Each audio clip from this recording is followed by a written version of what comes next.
For a few years now, this has been a main staple on this channel for year-end list season. What it is I ask you guys for help. I ask you guys to give me some undiscovered gems, some really, really great albums that are going absolutely under the radar. Nobody's talking about them. Nobody's even acknowledging their existence. And you guys send them over to me. I narrow it down to just 10 picks and then give you guys a video and hopefully push those albums even further into the spotlight, because if you're watching this video, you're going to get plenty of new recommendations. And let me tell you, man, I'm so glad I started this series when I did, because you guys are so good at this. Like, there's always, every single year, some insane albums that you guys send my way. Even one year, 2021, it was an album of the year for me that got sent my way through doing this series. So there you go. That's how crazy you guys can be with these picks. You always come out with some fantastic, diverse and interesting and just super underground and niche albums that really should be bigger than they are. But of course, it's hard to rise to the top in the world of music, as we know, for indie artists. It ain't easy out there. It might be even harder than it ever was, honestly, at times. But I'm here to try and do what I can. You know, I love to celebrate that kind of lesser known type music, those undiscovered gems on this channel, and that's what we're going to do here. So I picked 10. I could only give you 10 this time. There were so many, but I picked the most interesting and unique ones to talk about, ones that I had something to say, and ones that I think have potential to garner even bigger audiences through this video. So yes, please share it around. Please let me know your thoughts on these picks, and of course in the comments if you want to keep giving me more albums that I should be checking out. I'm all ears all the time. So hopefully you enjoy this video, enjoy these picks. Let's go.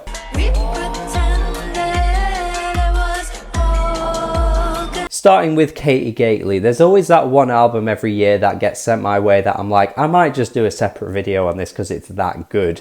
And I might just do a video on this because it's that good. Katy Gately, I am aware of as an artist, but I didn't realize this album had come out. But good God, this is a really, really cool, experimental, quirky art pop album that is just bonkers at times and really doesn't let up at all. Like, Katy Gately really goes in on some of the weird experimentation on some of these tracks. Some of the tracks towards the end just go on these really freaky experimental, instrumental breakouts with kind of like jazzy horns that are just exploding out of nowhere.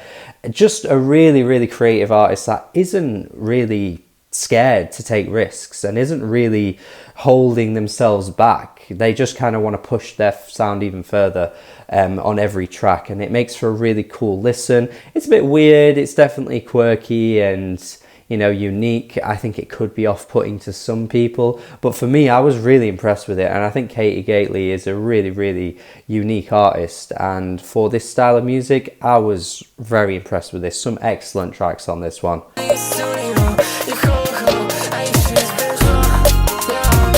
Okay, this next one definitely has the potential to be one of the bigger breakout albums from this video. Not that I'm broadcasting this to like millions of people and, any of these albums are going to suddenly go viral. But I just mean in terms of my audience and the type of people that watch my videos could certainly be on board with this Scano 00 Sus. I don't even know how you say these names, to be honest with you. Basically, we're looking at some kind of like Drain Gang type cloud rap music here for sure. And anyone that is on board with that kind of stuff, which I know a lot of you guys that watch me love that kind of thing. I've grown to like it over the years as well. I'm a big fan of Blade now, and of course Echo 2K is doing some cool stuff.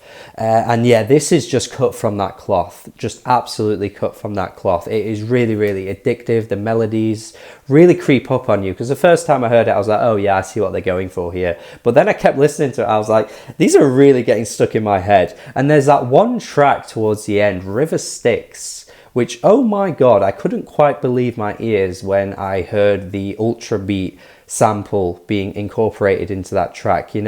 Pretty Green Eyes, Never Ever Be Alone, that thing, that track, that track, that huge song from years ago. That is incorporated into the track in such a clever way. I mean, I don't want to be doing any kind of snitching or anything like that, because who knows if they were able to clear that sample. The chances are probably not. But listen to that track, it's crazy. And yeah, really cool album here. Like I say, Drain Gang fans should be all over this.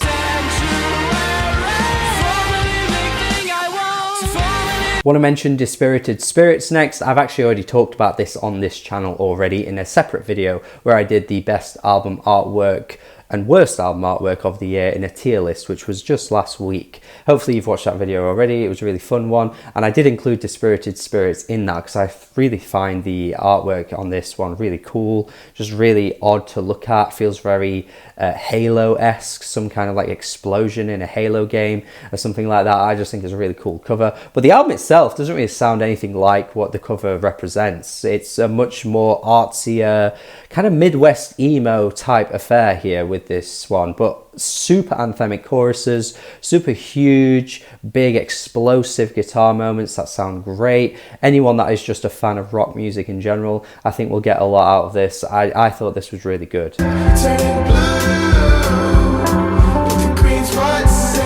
Cautious Clay next, which I find to be a pretty clever name, which was recommended to me by Rough Criminal. Rough Criminal, you should be watching his videos. He makes some really fun short form content and also occasionally long form content. Definitely check him out. I'm sure you probably are already watching him. He's a much bigger channel than me, but really good channel nevertheless. Really some nice alternative jazzy R&B stuff here. Really nice vocals.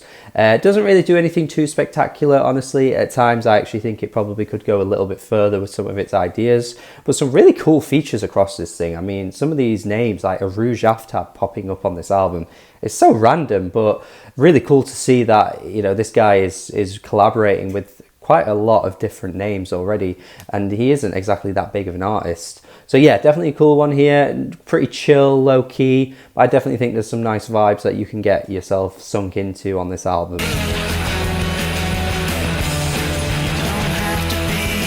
Moreish Idols next, just liking this trend of these explosive post-punk revival bands that are very much akin to, you know, Black Midis and things like that. Definitely is a huge trend of these kinds of bands breaking out at the moment. Opus Kink dropped some pretty good music this year as well, by the way.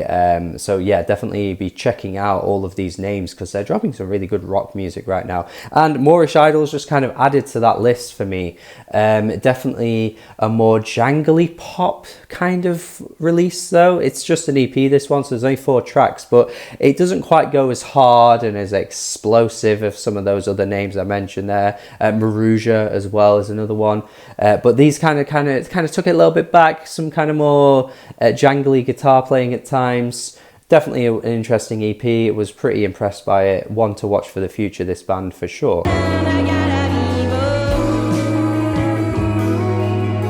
Chini.png next, really odd band name, just so online, terminally online to see band names like this these days, but yeah, anyway, pretty nice, some sort of like artsy dream pop. Definitely some really cool instrumentals coming through. The vocals are quite cutesy at times. I think by the end of the album I actually started to wear a little bit thin of the singer's voice, to be honest with you. But that being said, it was a good album and definitely, again, an interesting sort of incorporation of some styles coming together, but ultimately the overall product is probably a dreamier pop type album, which you wouldn't be too surprised about when you hear the tracks. But yeah, just some of the instrumentation just kind of takes it in some unique directions. Pretty impressive stuff.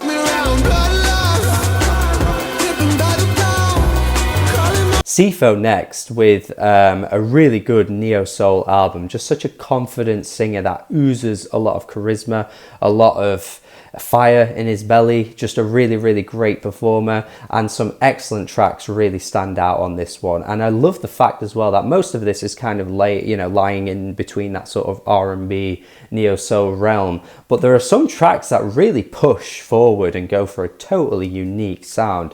That being Sober, which has these like breakbeat drum and bass explosive just epicness. It is a fantastic track that really takes you off guard. I don't know what he was drinking or smoking when he came up with that track, but it's just totally different from the rest of the album. I absolutely love that one. That was the first track I heard going into the album, so I was like, oh my god, this is going to be insane. But he doesn't do that for every track. Still though, what you do get is very good. Like I say, some nice neo soul. Definitely check this one out for sure as well if you're looking for that neo soul from this year. There's been quite a lot of neo soul albums dropping this year actually that have been really good. So here's another one for you.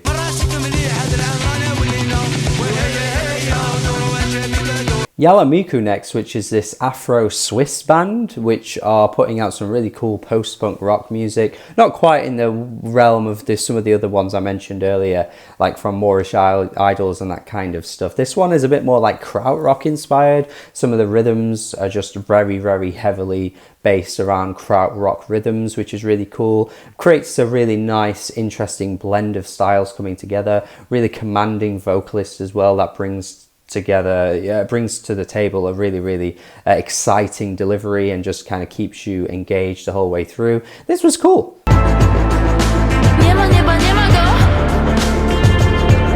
Kasia Lins next. This one was from John, and yeah, really cool art pop release here that really blends together some interesting styles. I actually think this album is going to appeal to a lot of people out there. I didn't love it myself personally, to be honest, but I can see where she's going with her style, and I think if she hones it in, I think she in the future could put out some excellent stuff. It kind of reminded me of some like Sev Delisa type stuff, that kind of like artsy pop realm type stuff that's a little creative, a little quirky, has some really like big and bold vocals that feel really epic and just really on point with all the notes that she hits. She's a really good singer. Some of the instrumentation at times as well delves into some weird, like nice little passages that are a little strange. Definitely one to watch here as well. I mean, I'm saying this about a lot of these, but I do think Kasia Lins could appeal to that kind of like alternative pop crowd in a few years. I could definitely see her dropping an album that ends up being like, you know, Pitchfork album of the year or something like that. We shall see if that does happen though, but I do think there's something to her here. There's definitely an interesting talent.